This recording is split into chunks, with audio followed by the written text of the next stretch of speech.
Assalamualaikum warahmatullahi wabarakatuh. Perkenalkan, nama saya Stabita Firdausi.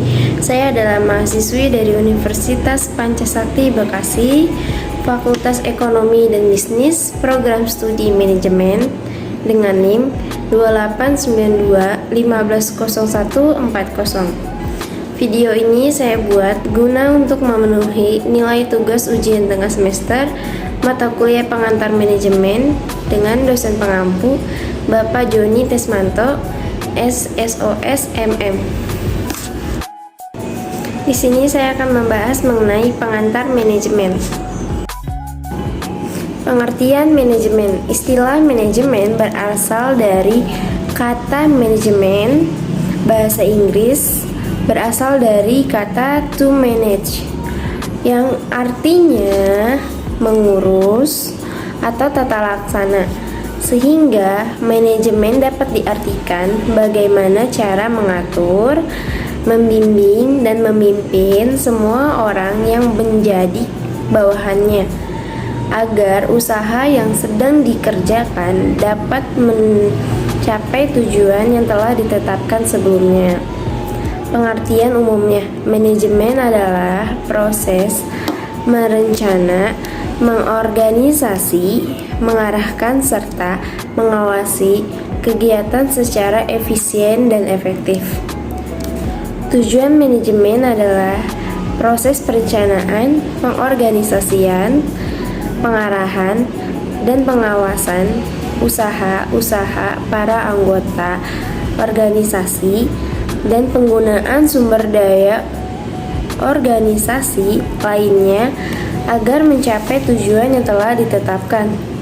Manajemen merupakan ilmu dan seni yang dimana terdapat 4 fungsi utama. Yang pertama ada perencanaan atau planning, yang kedua ada pengorganisasian atau organizing, yang ketiga ada pengarahan atau actuating, yang keempat ada pengawasan atau controlling. Ada beberapa tokoh mendefinisikan manajemen sebagai berikut. Yang pertama ada Encyclopedia of the Social Science. Diartikan sebagai proses pelaksanaan suatu tujuan tertentu yang diselenggarakan dan diawasi. Yang kedua ada dari Mary Parker Poilet. Diartikan manajemen adalah seni dalam menyelesaikan pekerjaan melalui orang lain. Yang ketiga ada Thomas H. Nelson. Manajemen perlahan adalah ilmu dan seni memadukan ide-ide, fasilitas, proses, serta bahan dan orang-orang untuk menghasilkan barang atau jasa yang bermanfaat dan menjualnya dengan keuntungan. Yang keempat ada dari G.R. Terry.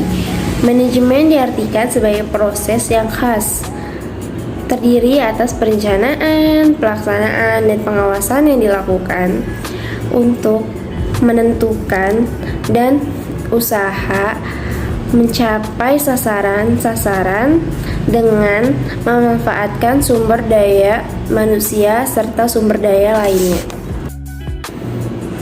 Pengertian organisasi menurut Prof. Dr. Sondang P.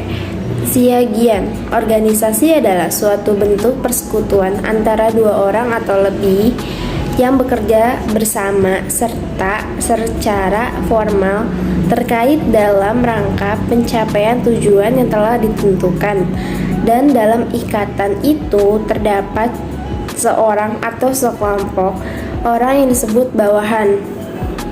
Sedangkan dalam arti umum, organisasi adalah sebuah wadah untuk sekumpulan orang yang bekerja sama secara rasional serta sistematis yang terpimpin atau terkendali untuk mencapai tujuan tertentu, memanfaatkan sumber daya yang ada di dalamnya. Pengertian tanggung jawab sosial perusahaan.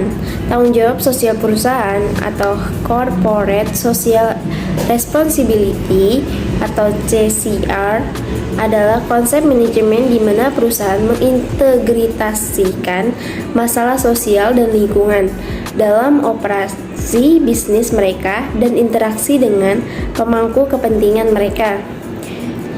CCR umumnya dipahami sebagai cara di mana perusahaan mencapai keseimbangan antara kepentingan ekonomi, lingkungan, dan sosial. Sementara pada saat yang sama memenuhi harapan pemegang saham dan pemangku kepentingan. 4 jenis tanggung jawab sosial perusahaan. Yang A, tanggung jawab lingkungan seperti mengurangi polusi, menghemat energi, menggunakan bahan dan energi terbarukan, dan mengurangi dampak negatif lingkungan dengan kegiatan seperti menanam pohon. Yang B, tanggung jawab etis, memperlakukan pemangku kepentingan secara adil seperti menjaga privasi pelanggan, keragaman tenaga kerja, dan memberikan harga yang wajar kepada pemasok untuk impor yang dibeli. Yang C, tanggung jawab filantropi, membuat perubahan menjadi lebih baik di masyarakat, misalnya menyumbangkan pendidikan dan mendukung inisiatif kesehatan seperti donor darah. Yang D, tanggung jawab ekonomi, mencapai keseimbangan antara praktik etika, lingkungan, dan filantropi, misalnya dengan memodifikasi proses manufaktur untuk menghasilkan. Mengapa tanggung jawab sosial perusahaan itu penting? Karena tuntunan banyak pihak. Mengapa degradasi lingkungan dan perhatian yang lebih besar pada isu-isu sosial membuat masyarakat lebih sadar untuk menyeimbangkan ketiga aspek tersebut. Ketiga aspek ini saling mempengaruhi, misalnya dalam menghasilkan keuntungan dengan menjual produk. Bisnis membutuhkan dua aspek lebih untuk beroperasi. Manfaat tanggung jawab sosial perusahaan. Yang A, citra perusahaan yang baik, pendekatan yang ramah lingkungan atau bertanggung jawab secara sosial memungkinkan perusahaan untuk meningkatkan reputasi dan citra perusahaan mereka. Yang B, keunggulan kompetitif. Citra perusahaan yang baik dapat menarik pelanggan baru dan loyalitas dari pelanggan yang sudah ada. Perusahaan juga dapat menggunakan penghargaan guna untuk program CCR mereka sebagai alat pemasaran. Yang C, promosi gratis. Publisitas positif dari aktivitas dan kelompok penekan adalah promosi gratis.